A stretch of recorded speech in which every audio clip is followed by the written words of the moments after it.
Hey everybody, it's me, it's Dee. I'm here and welcome to Purpose Chasers TV and this episode of Car Talks. I am in the car, but I am not driving today. I'm sitting in front of the coffee shop that I have fallen completely in love with in Dallas. If you want information about it, please let me know. Open 24 hours, some of the best coffee, and just a really, really good vibe, good energy in the place to keep you motivated as you're working and hanging out with your friends. So I wanted to bring you an encouraging word for the day. I'm still committed to that, committed to making sure that whatever I'm getting from God, that I'm putting it back out into the world and not being selfish with it. I hope that you have been blessed by all of the Car Talks episodes. Thank you so much for the personal feedback. Please feel free to subscribe or leave me a comment in the bottom. You know, YouTube has its own thing, and I love, however, any way that you want to communicate with me. Continue to inbox me on Facebook and just let me know what you need and how I can encourage you, as you are the reason that I've done this. I'm not recording myself on my phone at the moment. One day we will graduate to a camera, but I'm not doing this for myself. I'm doing this that it might reach your heart and that it might affect your life in a way that makes it shift, just like what you get when you hear encouragement from anyone, from a friend or family member or from church or a song. Car Talks is really about you and you having access to the energy that will cause you to really make the changes in your life that you want. So today's encouraging message is not about faith, but it is. I really want to encourage you, all of you that are going through any kind of problem, sick in your body, sick in your mind, sick in your environment. I really want to encourage you to stand. This morning I watched Fred Hammond and Donnie McClurkin. They were at the Potter's House, Dallas, and they really gave a great testimony. And Fred Hammond said that, God can use a fragment, because, he has had knee replacements and Donnie has had to, Pastor McClurkin, let me be respectful, has had, vocal surgery.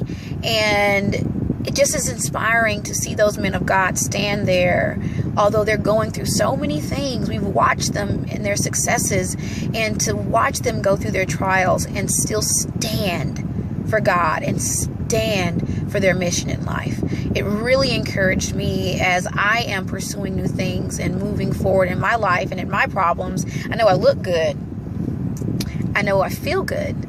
But there's a lot of things that I'm going through as well. These encouraging messages are not coming from a place of being high up or being above anyone. They're coming from my soul that's crying out for me to be encouraged. That's crying out for me to use my gifts. That's crying out for me to move forward in faith and do the things that I was called to do. So with that, the only reason I'm here, so that you can have that for your life, so that you can do what you're called to do, so that you can stand through your trials and you can push out who you were born and purposed to be through the things that you experience and through the reality of the things that you see with your eyes. So I encourage you to stand. I encourage you to fight. And when I say stand, I'm not just talking about, praying and going to church and paying your tithe and all of those things. Those things are the milk. When we read the word, it says those things are the milk. We're supposed to do that. We're supposed to, and not supposed to go to church or supposed to pay tithe or any of that, but we're supposed to seek God to do the things that will keep us seeking God. When you are paying your tithe, or when you're, going to church or doing any of those things, you're seeking God. They're activities that we do in habit to ensure that we continue to look up. But that's just the milk. That's like a duh. I'm a Christian, so I do the things that are good habits that keep me looking up at God. Like, what else, why not? Why would I not? Some Christians I know don't go to church, and they are the most heavenly people that I know, but they have their habits.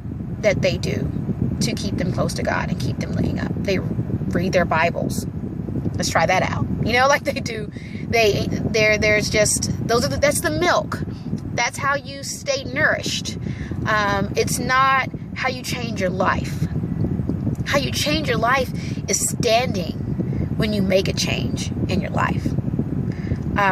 Let's take an example here. We'll use money, for example. When you're asking God for more money and you take a stand that you're going to spend your money differently, you take a stand that you're going to consider how you spend your money before you spend your money. You take a stand that you're going to be a giver in your life, that you've heard that giving is receiving. So you're going to give because you feel that having a heart of giving will make you a better receiver.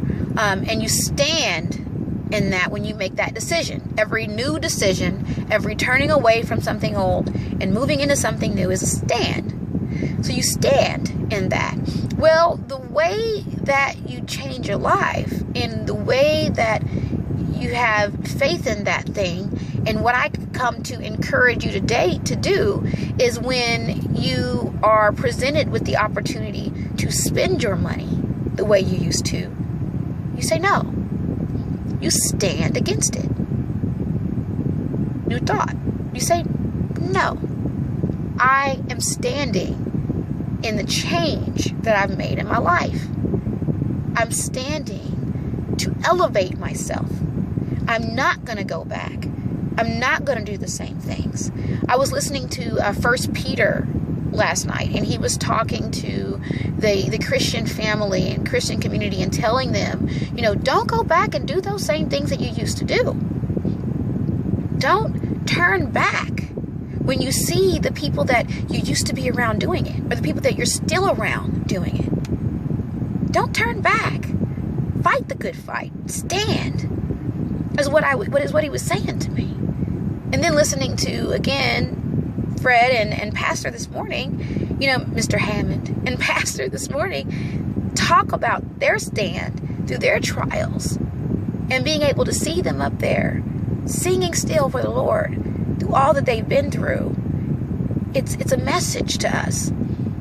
They're examples of how to stand. So although we can understand and we see more people standing through illness, what about standing when you make any decision in your life? What about standing when you say, I'm not going to, give myself away until I actually am in a relationship that is blessed by God? What if, I'm not going to, I'm going to stand against being angry all the time.